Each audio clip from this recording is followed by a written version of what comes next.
आज दोस्रो दिनको पूजा सुरु भइरहेछ।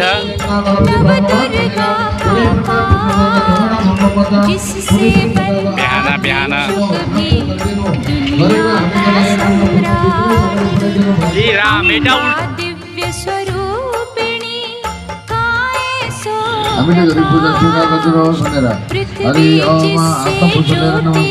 आज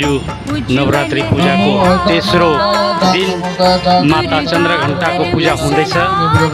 र हजुरहरू जति पनि श्रद्धालु हुनुहुन्छ, इच्छुकगण जति पूजामा बस्नुहुन्छ, अहिले भरे 1 बजीसम्म पुरोहितबा यहाँ हुनुहुन्छ र हजुरहरू